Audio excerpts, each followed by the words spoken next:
Hi there, and welcome to this edition of All About the Bass on Andertons TV. I'm Nathan. And I'm the captain. Ah. And yes, we did a very popular Epiphone EB bass video recently, and every other comment afterwards was, could you do the Thunderbird bass?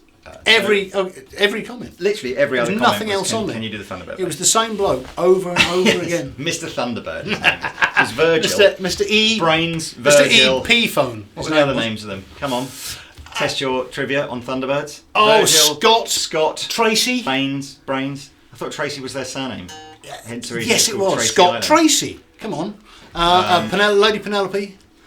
And, yeah. So, now, ironically, seeing as you all want us to do Thunderbird videos here, 2016, there is no Thunderbird video bass in the Gibson catalogue. Wow. And I guess, to be fair, the Thunderbird bass is one of those basses that sort of, ebbs and flows in popularity based on who's using them and what's fashionable and what's not. So Gibson fairly regularly kind of drop some of the freaky shapes out the catalogue, so they don't make necessarily, Vs and Firebirds and Thunderbirds every year. But Epiphone, good old Epiphone, pretty much consistently make Thunderbirds all the time. And they're great, and there are 3 of them, and they're super affordable. They range from like £200 to £400, and we're going to tell you a little bit about them. So should we start with the basic one? Absolutely, yeah. That's that one, yeah? It is this one. Right. Here we go. It's a 4-string. It is a mahogany body with a bolt-on neck. It's a maple neck, a bolt-on maple neck. With some Epiphone own brand pickups on it, the same style 3-piece bridge, or the 3 sort of screw bridge that you get on the EB bass, ironically, and it's a passive bass, 35-inch scale length, 1.5-inch width at the nut here, so pretty narrow. A little bit longer than a jazz bass, I think. That's to give you an idea. And we're going to hear this one first. Do you know much about the history of the Thunderbird bass? Oh, yeah. Tell me about it. No, I don't. Oh, all right then. 1963 it was introduced into the catalogue when the chaps at Gibson employed a chap called Ray Dietrich, who was designing crazy automobiles in America, back in the day where all the cars had the huge big tail fins. Oh, right, well that makes sense. Yeah, look at that. Yeah, and they brought him in and said, Ray, make some funky guitars. And so he did. Well, there's certainly that. Look at that. That's iconic, isn't it? So that's, and it's been in and around the catalogue kind of ever since. So there we go. Let's get some tones, and then you can sort of discuss how you feel it. What it's like to play. Okay.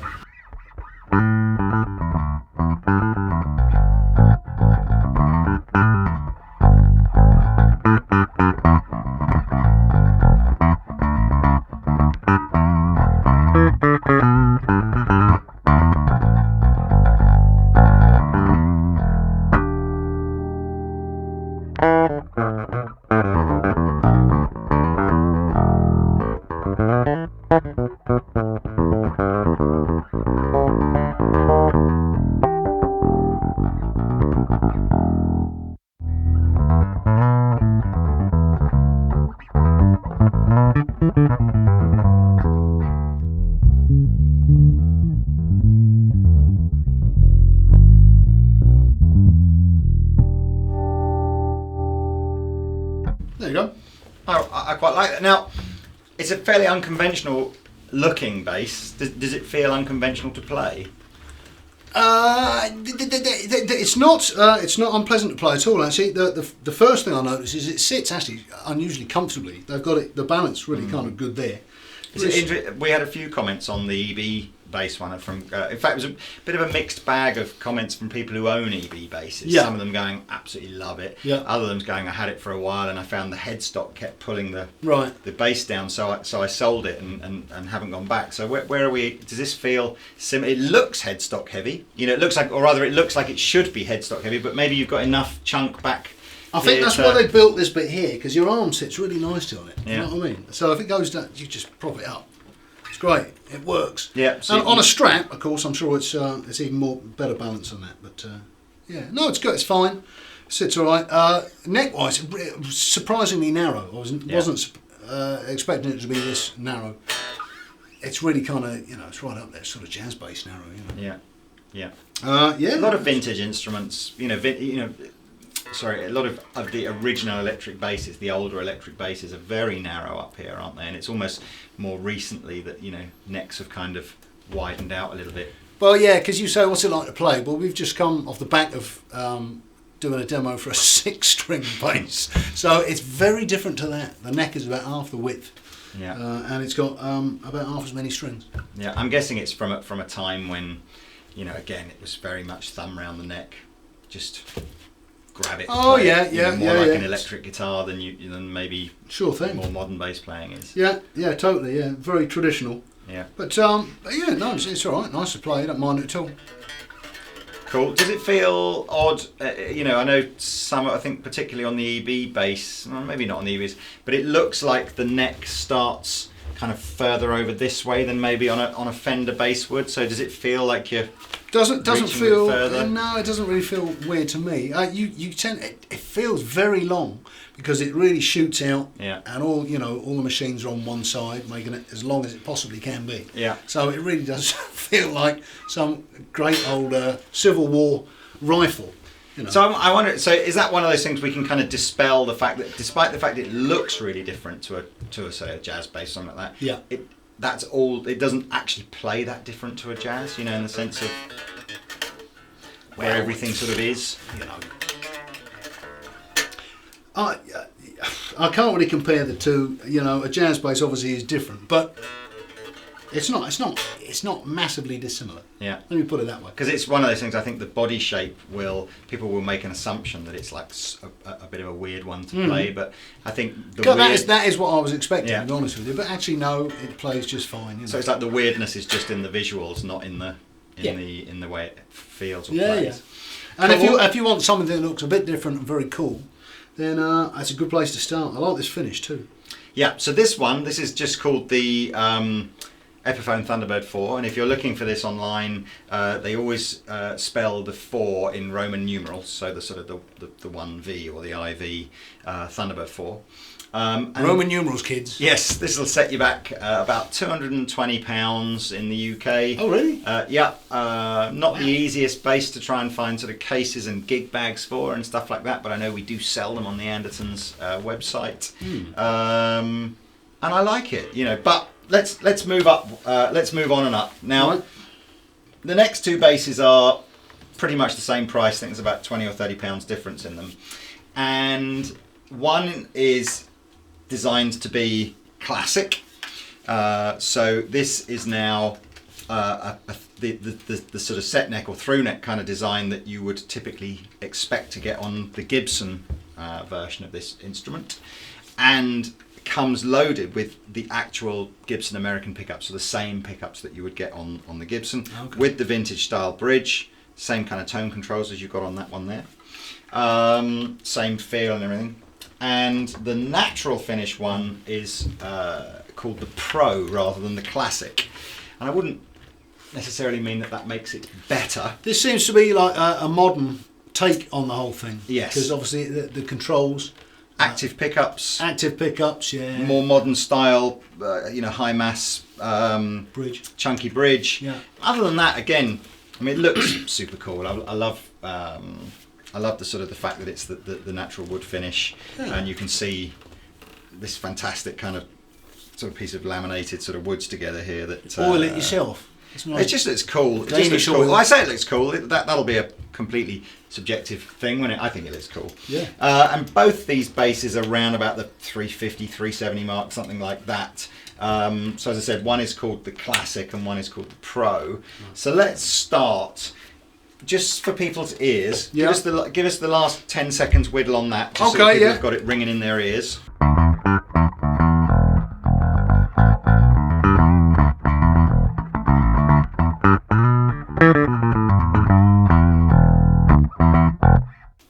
You take that. And play the I'll have that. same thing. Ish. Memory's not what it was.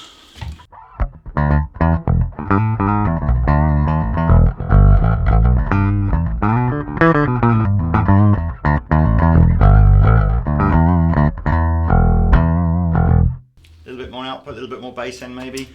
A bit more top and bottom actually. Right. Yeah, it's nice. Just a little bit fatter sort of tone, isn't it? Yeah. You can get this in different colours as well. I think it comes in a white and a sunburst. We just grabbed the white one because I guess otherwise they all look the same.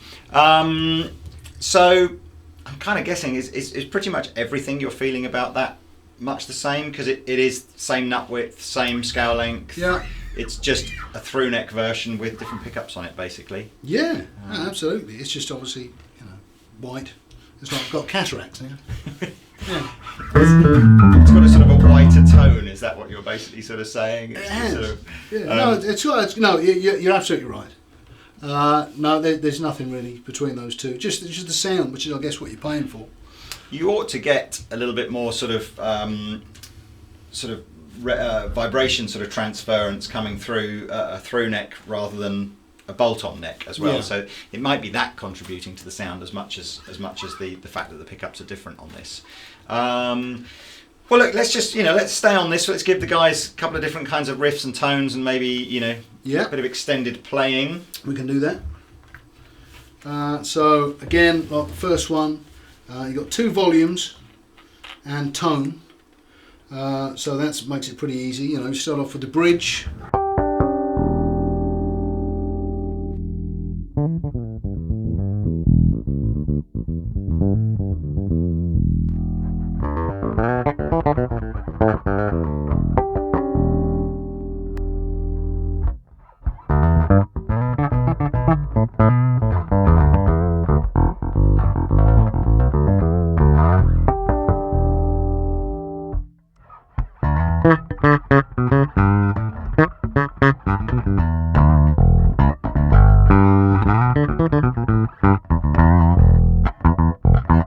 Sounds great. It's got a thing, hasn't it? Yeah, I mean, I guess every different bass player is going to have a sense of whether or not the Thunderbird looks cool or not. But of course, it depends very much on what you play on it. I think this is classically a rock bass. Yeah. And I'm playing some kind of funky, me stuff. But if you want to play some picky rock stuff.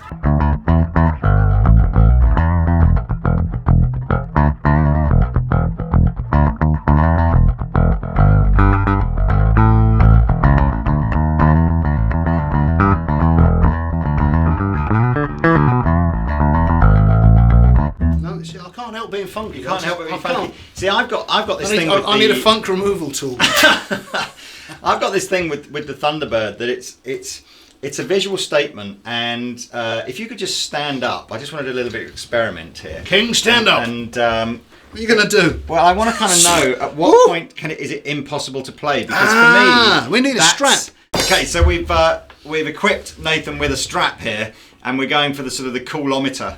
Now I have to be honest with you. Now you look cool. See up here, kind of like, I know it hides the beer belly, but up here it looks every level of wrong. That's where you want 80s. That's the where you want 80s. your status headless bass. Yes. Isn't it up here? Yeah, I couldn't possibly Down comment here, on that. sort of like jazz bass. Yes.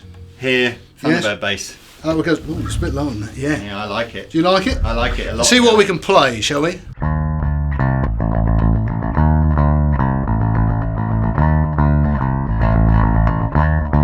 That's not Motley Crue, by the way. I But think it's in the style of. it's more like Ace of Spades, really.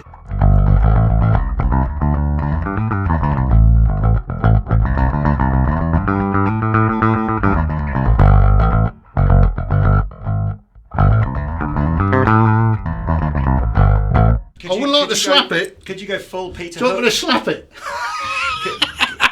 Try it. The world's lowest slap bass thing.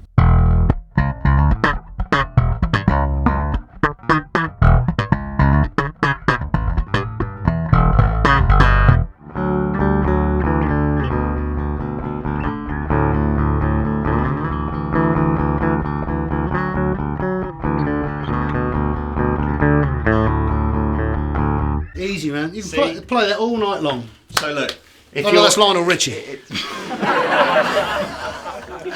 Right, so look, we've done the kind of the visual thing, and we all agree that whether you like the sound and the feel of this bass, you do look cool. Doesn't my belly look There's fat in this? Belly, isn't it? Hold it in, man. Hold it in, man. Right, let's move on to the last one. Same thing again, same woods, same scale length, same width at the nut. It's just got the active circuit and the the bigger bridge. So let's have a listen to what that sounds like. Well, in theory, it should sound quite a bit different. Quite different. You would Is hope, it wouldn't going you? to? Let's see. Is it just going to sound like a bass again? Oh, very different. Very different. That's very different. Loads of treble. Loads of top. Have we got that whacked right up? No, that's on the centre detente, is it? Yeah, detente. Centre detente. Detente. Yeah, and that's on the thing, mid thing. Everything's midded up. So yeah. That's nuts. That's This really is bright. this is a funk. Right, anybody who wants to play funk on a Thunderbird, here we go.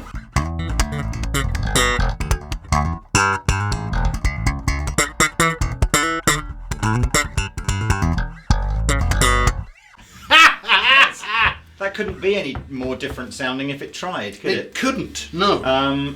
So, should we run you through the controls for this bass? I think we should. I think that's a good idea, right? Yeah. So, briefly, what you've got is master volume, and then a blend, which goes between front and back pickup.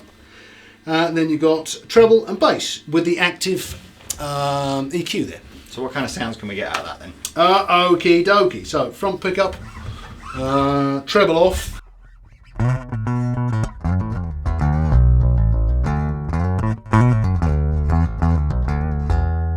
Bass up a bit.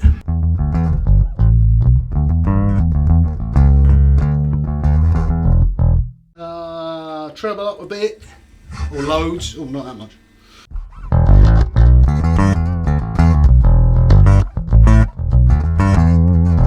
Back pickup, EQ flat.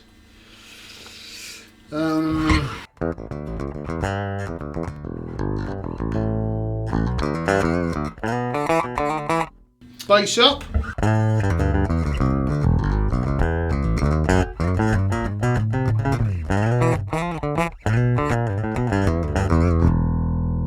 Both pickups together, kind of flat EQ.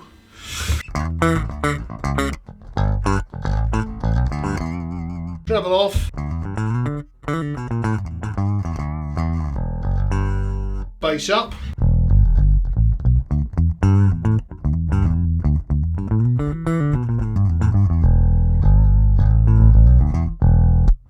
So, I mean, so really what we can say is that if you want a bass that sounds like a Thunderbird bass, you buy one of these two. Yep. If you want a bass that looks like a Thunderbird bass but sounds pretty much much more modern than that. Much moderner. Then the Pro is the one to go for. I guess so, yeah. And I guess that some people will just like that bass because of the natural finish. It's quite unusual, isn't it? Yeah, I mean, if you know, let's say for instance you're in a covers band or something and you need a broad palette of tones, but want it to look like this, I guess that's the gap it fills. Yeah, I like it. I've always liked the little kind of emblem that they put, the Thunderbird emblem that they put on these, and it's a little bit of a glimpse into a certain time, isn't it? It's like it just had that kind of 60s. There was so many cool guitars coming out of the US in the 50s and the 60s. Yeah. Some of which probably looked a bit weird at the time, but have just gone on to be just great classic looking basses. So yeah, sure. Anyway, look, I think that's our little Thunderbird roundup. I think that completes our look. Yeah. Is there anything else that you'd like to play out? Do you want to play out over some 80s kind of electro pop, or I'd do love a to. loop, or I'd love to. Should we see if we can find something else just to play out? Please, that would make me very happy.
So, there we go. That just about wraps up our look at the Epiphone Thunderbird range. My thanks to Nathan for joining us again on All About the Bass. And my thanks to Lee for helping me out with his techno-inspired genius. If you've got any comments or ideas for things that you think we could add to this bass to spice things up, more toys, dancing ladies, whatever you fancy, better bass player.